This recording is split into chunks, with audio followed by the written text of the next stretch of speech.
For a convoy trying to break a political siege, it's been way too easy so far. No government's tried to stop us, and all the problems up to this point have been our own fault. There's been countless rumours flying about which country will be the first to get in our way. Bit of a smoker since the trip. Well, he is feeling more Palestinian every day. Don't they all smoke? I'm hungry. Stereotype. Is that the reason why you smoke now? You've not been getting fed properly. Yeah, basically.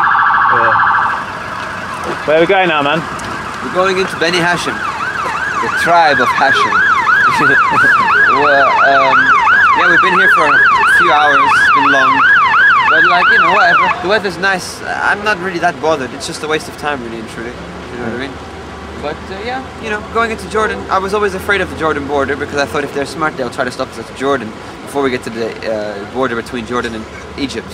So, you know, it's pretty optimistic, you know what I mean? Getting closer now every time. It's our second to last country, yeah? Exactly, it's pretty cool. Unless you count Gaza as the third, as, you know, the final country.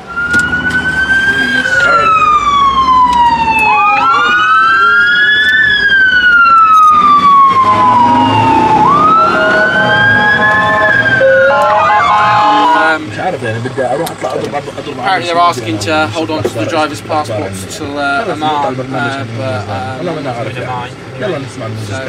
have to wait and see what happens now. I've got my photocopy ready, but I'm not planning on giving you that either. Are you gonna give it? What? So are you gonna give them? So if they say you can't leave, like, how are you gonna deal with it? I'll cross that bridge when I come to it. I don't know, I'll let the organisers sort it out. I'm staying in my vehicle and... Are you not going to give them a passport? No. The way I see it is there's 200 cars and 5 soldiers. Are we clogging up their whole What I mean, you do the way I see it is they've got more than 200 bullets per soldier, so I'm quite happy to sit and wait for them. But you go ahead, Nadal. I'll just get in another vehicle if you want to drive through. There's plenty of room to drive around there if you want to go for it. Use the horn. Yeah. So when they come and ask you for your passport, please don't show it to them, because there was a girl over there who showed her passport and they ripped it out of her hands. Isn't that theft? Yeah, who are you gonna go to? Police? Fucking hell. Just say my vehicle is registered to my name. If they take my passport, nobody else can drive that car out of the country. That's what you're trying to say. That means you've lost every car in the convoy. So listen, let's make a decision. Is no one giving their passport? I'm not giving mine. Let's go back and stay in our cars. That's it. That's it. Over. Solidarity, man. Let's go back. They've made an arrangement without kind of letting us know in advance. This isn't Viva Palestina who've made the arrangement, but the Jordanian authorities here have, where they've agreed to sort of waive any visas and insurance and escort us through with police escort. But their condition was that they would take a passport from each driver. You know, 80 plus vehicles have already gone through, and that's what they're doing. There's accommodation arranged in Amman. It's half an hour away. We could cooperate with this, or we can stay here. The group of decision C and that group decided, because 80 vehicles have already gone through handing in their passports. All the Turkish handed in a passport and 20 of ours have handed in a passport.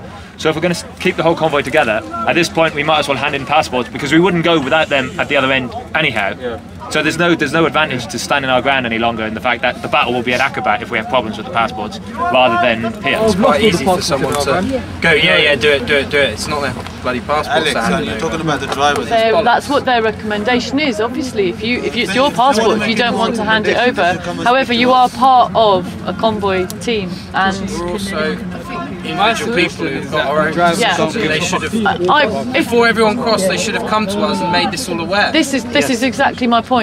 Is that the difficulty with this situation is that we weren't aware. That's the major difficulty. Let me speak. This is a situation that's unexpected. Now we can take two choices: be confrontational or be less emotional and think of the overall objective. What is the overall objective? To get to Gaza. All right. Now let's assume that the Jordan government is under pressure, be it by America or whatever, to make things different for us. We should not fall into the trap or be antagonistic or disrespectful to the sovereign nation of Jordan. We are in their country. They have every right to impose any condition they deem fit. But we should not lose our sense of proportion. On the one hand, we should maintain our dignity, yet at the same time, right, accede their requests for their own security purposes. There's no need for any guarantee to our passport back. Because it would be very stupid for any government having request our passport for their own security reasons and then say they will return back to us our passport. And they refuse, I can assure you, okay, trust me, I'm an advisor to the government, to our Prime Minister. It will be a diplomatic fiasco, all right? And no government will be so stupid, all right, at this point of time, to create a diplomatic fiasco. I gave my passport, start the ambulance and start driving to Amman. Where the hell did that advisor come from?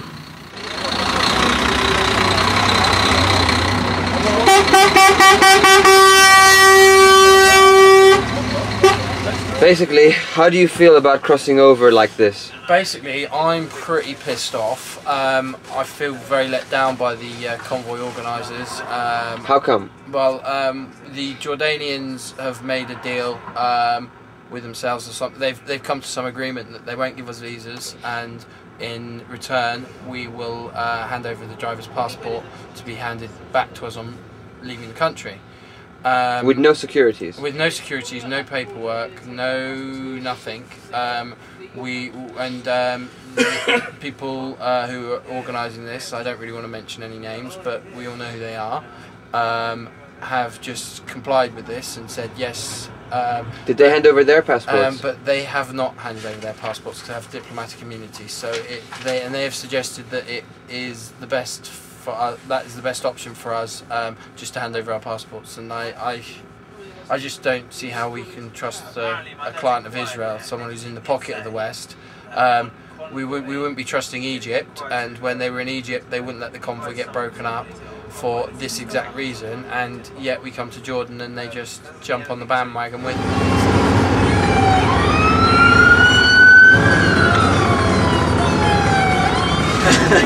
Yeah, and they basically told us to stay really close and drive really close and not let the police in. And Nadal's saying that if you can drive, it's probably better for you to drive as you're a more aggressive driver than he is.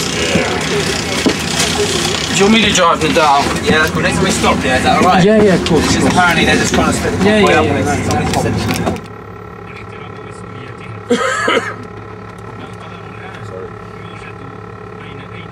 Well, I bet you've never been in this situation before, Metro. No, man. The police are trying to open this is a normal afternoon in Bournemouth for you. Yeah? Happens in the woods all the time. Look, there's the police. Basically, the police want to split us up, and they're going to try to cordon us off and take us to different places and break the convoy. And they were all telling us, oh, the convoy's broken, your convoy's broken, how can you stay here while the convoy's gone? So you have to go outside and follow the convoy. That was a smart idea. Now look what's happening. Handing over our passports. Yeah. Basically, we're blocking up all the lanes now, basically to cause some hassle and not let the police inside, you know? But we've, as you said, just seen the police are coming, they're all around us, and I mean, we've got to stay strong and fight them off, but who knows how long we can last, man. When we get to Amman, worst case scenario, we're going to just go into the middle and try and camp it out there. Yeah, we need some kind of security guard. Yeah, but we definitely don't watch that. Watch out. Don't watch that. What I just cannot understand, we are trying to take aid to starving people. It's not like we're taking guns and weapons and grenades and missiles and aeroplanes like fucking our government sell to Israel. Yeah. We're trying to take medicine and clothes and vehicles to poor, starving Palestinian refugees, and all they're trying to do is fuck us. I mean, what is... I just...